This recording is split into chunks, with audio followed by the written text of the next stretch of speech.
Ya, bertepatan dengan momen Hari Pahlawan dalam masa pandemi COVID-19 yang tengah kita hadapi saat ini, para dokter dan tenaga kesehatan adalah pahlawan kemanusiaan yang patut diapresiasi dan juga diteladani.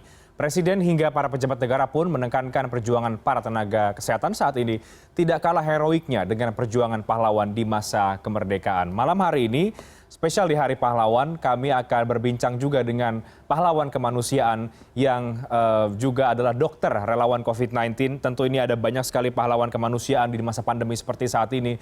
Malam hari ini saya sudah bersama dengan Dr. Debriana Dewi. Selamat malam Dr. Debri, apa kabar? Sehat-sehat dok? Sehat, Mas. Terima kasih. Baik, Dokter Debri, ini saya ingin tahu dulu deh, kesannya apa ketika kemudian kita tahu di Hari Pahlawan ini pejabat baik, bahkan sampai presiden ya, kemudian menekankan bahwa para dokter, tenaga medis adalah pahlawan yang tengah berjuang melawan COVID-19, bahkan dibuat tweet khusus begitu bergambar perjuangan para dokter melawan COVID-19. Kesannya apa sih dok melihat ada apresiasi yang cukup besar dari sejumlah pihak terhadap dokter dan juga tenaga kesehatan yang dianggap sebagai pahlawan kemanusiaan? Saya appreciate banget. Jadi terima kasih banget buat semua pihak yang sudah mempahlawankan kami gitu ya. Karena jujur aja nih, kalau ngomong terang-terangan sebelum pandemik ini banyak stigma yang beredar tentang tenaga kesehatan ya kan. Dibilang dokter ginilah, perawat gitulah gitu kan. Semenjak pandemik ini saya rasa kita bisa akuin kalau makin banyak sentimen yang positif untuk nakes. Dan apalagi dengan Hari Pahlawan, kami dipahlawankan itu luar biasa, saya terima kasih sekali. Cuman tetap Mas, saya rasa nggak boleh dilupakan kalau dalam pandemi ini bukan cuma kami yang berjuang. Justru dalam pandemi ini, tugas kami yang saya rasa paling penting adalah edukasi masyarakat, supaya masyarakat bisa bersatu untuk sama-sama jadi pahlawan untuk dirinya sendiri, jadi pahlawan untuk keluarganya, untuk saudaranya, untuk teman-temannya, untuk saling jaga. Itu yang penting. Tapi yang sebetulnya diinginkan oleh Dr. Debri sendiri sebagai dokter relawan COVID-19, apresiasi yang seperti apa yang diinginkan ketika tengah berjuang melawan COVID-19? Tadi kan Dr. Debri mengatakan bahwa semua sebetulnya adalah pahlawan, semua bisa jadi pahlawan untuk berjuang melawan COVID-19 itu sendiri. Benar, benar banget Mas. Jadi kalau saya rasa sih kalau memang upaya kami dalam penanganan COVID-19 ini, kami masuk ke zona merah, kami pakai APD selama ketemu pasien. Sumpah sebenarnya terus terang nggak enak pakai APD ketemu pasien gitu ya. Saya udah kangen banget periksa pasien nggak pakai APD gitu. Itu cara apresiasi yang terbaik ya, kita sebisa mungkin kita landaikan kurva sebelum ada vaksin gitu kan. Sebisa mungkin kita rem ini, seorganik mungkin ngeremnya sebelum ada vaksin ini. Dan ini upayanya nggak mungkin cuma dari nakes aja. Kami nakes emang cuma kayak pion aja gitu loh Mas. Kami nakes itu cuma kalau sudah ada damage, kalau sudah ada terinfeksi baru lemparnya ke nakes gitu kan. Kami cuma menjaga supaya tidak fatal. Tapi upaya prevensi kan sebenarnya yang paling penting. Dan upaya prevensi itu layernya selalu banyak. Itu upaya prevensi yang terbaik. Dan itu selalu dimulai dari masyarakat. Selalu dimulai dari diri sendiri, keluarga, teman-teman, rumahnya gimana gitu. Dok, mungkin tidak banyak yang tahu ya masyarakat atau hanya sekedar melihat dari berita atau mungkin media sosial. Tapi mungkin Dr. Debri bisa menjelaskan kepada kami sebetulnya seberat apa perjuangan tenaga medis, dokter, perawat dan lain sebagainya sudah hampir 7 bulan ini COVID-19. Tentu terasa sangat berbeda ketika melayani pasien atau dalam situasi sebelum pandemi dengan pandemi saat ini. Seberapa sulit keadaannya sebetulnya dok? Sulitnya lebih karena psikis sih Mas, terus terang. Karena satu, kita berhadapan dengan sesuatu yang kita masih buta gitu kan. Bukan cuma kita, satu dunia itu masih belum tahu pasti tentang COVID-19 ini. Kita belum tahu pasti obatnya apa, bukan kayak yang sakit panas kasih obat penurun panas langsung begitu, enggak. Kita belum tahu tipe-tipe pasien seperti apa nih yang beneran ada faktor risiko dan lain-lain. Karena dulu kita berpikir anak-anak selamat, ternyata sekarang banyak usia di bawah yang meninggal juga gitu kan. Nah, kita nih bekerja, kita melawan sesuatu yang kita sendiri nggak tahu musuhnya apa gitu kan. Belum lagi hal-hal yang tadi saya bilang penting itu di luar kontrol kita. Yang tadi saya bilang penting itu kan upaya prevensi yang sifatnya lokal tapi super efektif gitu kan. Dari diri sendiri, pakai masker, jaga jarak, lindungi sesama, lindungi keluarga, lindungi teman-teman. Itu sifatnya kita di luar kontrol kita sebagai nakes yang ya itu tadi yang kita cuma jaga gawang itu gitu. Jadi kami harus menggantungkan ini balik lagi ke masyarakat di satu sisi kami harus ketemu sama yang sudah terkena COVID dan kami terus terang aja belum tahu obat pastinya apa gitu loh. Jadi lebih ke psikis, balik lagi ke psikis. Kami kayak seakan-akan bekerja dalam dunia yang emang desperate aja gitu. Tapi tetap kami harus dituntut untuk memberitakan yang benar, memberitakan fakta, dan yang memberitakan yang positif dong gitu kan. Jadi beban secara fisik iya pasti juga tidak kalah beratnya, tapi beban secara psikis ya dok ya? Iya, karena kalau secara fisik tinggal tidur, Mas. Kalau secara psikis kan susah. Oke, ini sudah hampir 7 bulan. 7 bulan pandemi COVID-19 melanda ada di Indonesia. Sepanjang itu Anda menjadi dokter relawan COVID-19, apakah ada kemudian pengalaman yang betul-betul Anda di titik yang ini sangat mungkin desperate, mungkin sangat merasa lelah dan lain sebagainya? Ceritanya seperti apa, dok? Kalau desperate, lelah kayaknya yang saya merasa paling lelah mungkin yang bulan-bulan ini ya, bulan-bulan September akhir itu ya, yang sampai akhirnya ada keputusan untuk PSBB, ada rem mendadak itu kan, PSBB lagi. Itu memang luar biasa sih Mas, itu yang beneran kita, kalau di shift kita bekerja di dalam zona kuning, zona merahnya itu selama 8 jam, itu kerjanya nggak mungkin 8 jam gitu loh, pasti ada PR-PR yang akhirnya kita pulang dulu, kita kerjain di rumah, atau di tempat akomodasi kita, akhir-akhirnya yang harusnya 8 jam bisa sampai 14 jam untuk masa kerja kita gitu. Karena banyak hal-hal admin yang kita harus lakukan gitu kan, pesen lab, pesen obat, dan lain-lain. Itu luar biasa sih, itu beneran yang tidur itu kemewahan gitu loh, bukan rutinitas, tapi tidur itu kayak kemewahan. Dan lagi-lagi diingatkan, kita punya di sisi yang lain kita punya seakan-akan punya kewajiban untuk tetap edukasi masyarakat, memberitakan yang benar, memberitakan yang kayaknya belum nyampe nih ke masyarakat gitu kan, karena itu yang lebih penting malahan gitu. Apa kendala yang paling sering dihadapi di tengah pandemi ini, kemudian harus melayani masyarakat, melayani pasien juga sebagai dokter relawan? Ada kendala tertentu dari Anda? Kalau dari saya pribadi sih, terus terang orang tua. Karena orang tua sampai sekarang kayaknya masih yang, ya kamu tuh ngapain kayak gitu kan. Tapi yang mana menurut saya wajar gitu kan. Tapi kalau kendala yang masih saya rasa kami semua nakes di seluruh dunia masih nggak tahu gimana mau menghadapinya. We don't have any real plans to gimana menghadapinya itu, ini tadi, psikisnya tadi. Gimana kita bisa beneran meyakinkan masyarakat kalau ini daruratnya tuh darurat nggak pandang bulu gitu. Kami sudah susah ya, karena kami tiap hari kita lihat kan di lapangan seperti apa kan. Jadi agak susah untuk membuat mungkin masyarakat sesimpati atau berempati seperti kami yang melihat langsung di lapangan bagaimana.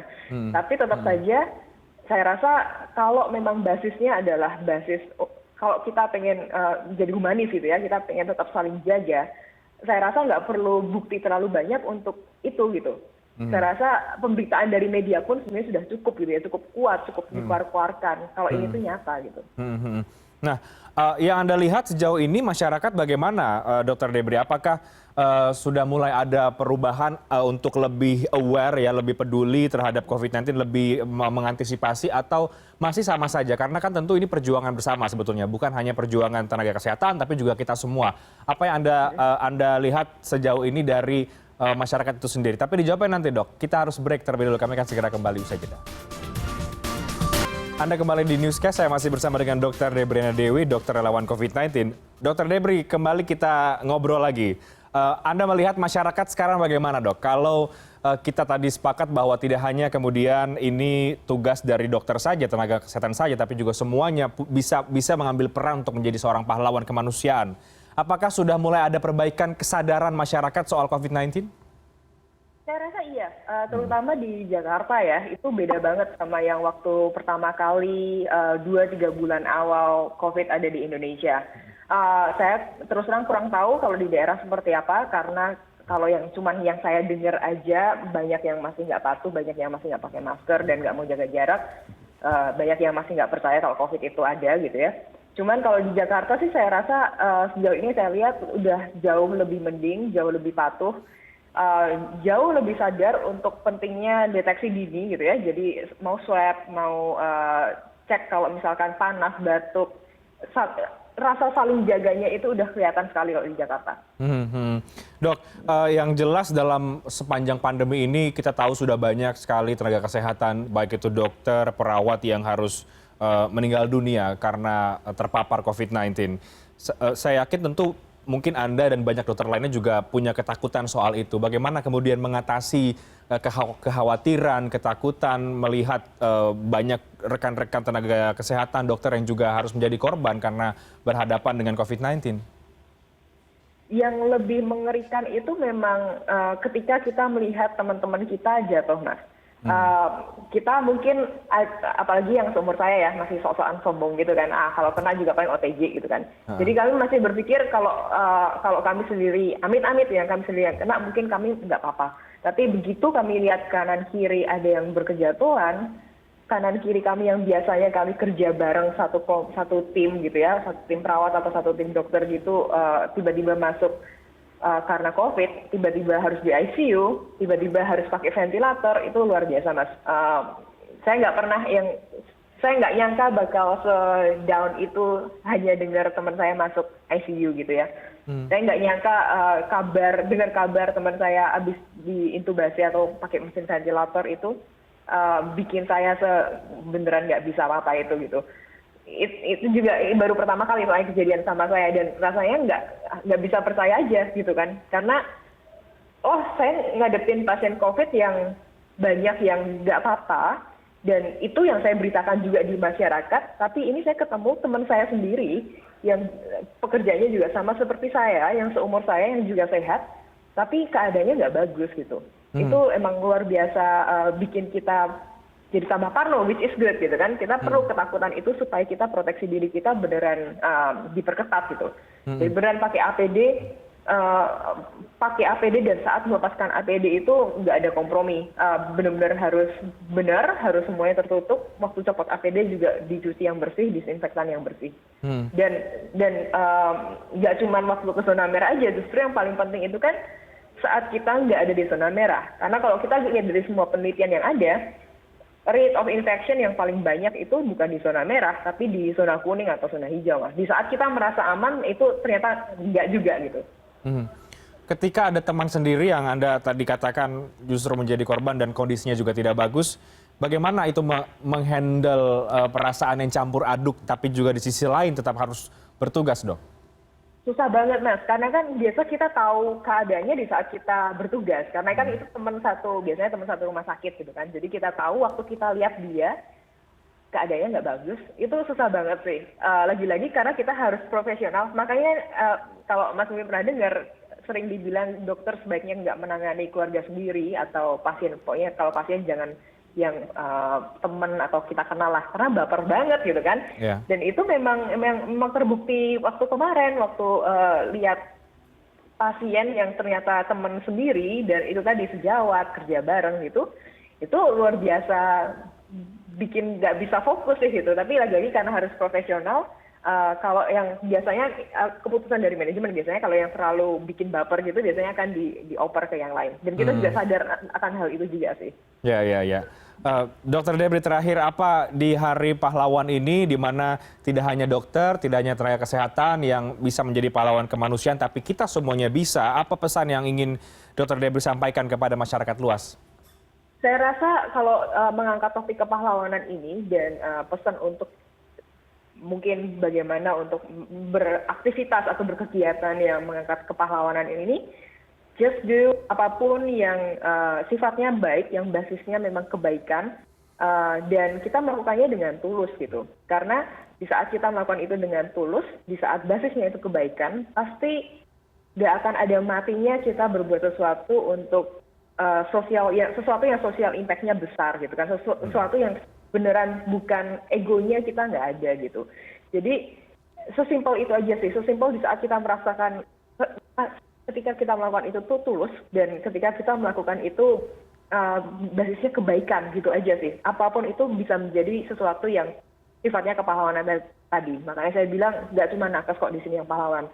Justru Anda semua yang yang dari bulan Maret mungkin stay home, nggak kemana-mana aja, WFH gitu kan. WFH saya tahu WFH itu nggak enak gitu kan. Yang mau WFH aja, kalian juga pahlawan gitu. Dengan itu saja kalian udah pahlawan, karena kalian juga sama-sama berkorban. Bedanya memang kalau kami, karena kami profesinya nakes, jadi kami memang harus di zona merah. Tapi semua yang di rumah, yang memposisikan diri yang nggak nyaman itu, kalian juga pahlawan juga. Jadi anybody can be a hero. Baik, Dr. Debri, terima kasih. Ini juga tampaknya masih baru selesai tugas atau gimana nih, Dok? Iya, nih masih kotor lagi bajunya, maaf ya, lagi kotor banget. Oke, Dr. Debriana Dewi, terima kasih. Semoga sehat-sehat, dokter, selama masih juga bertugas sebagai dokter relawan COVID-19. Terima kasih banyak sudah berbagi cerita bersama dengan kami pada malam hari ini. Terima kasih, Mas.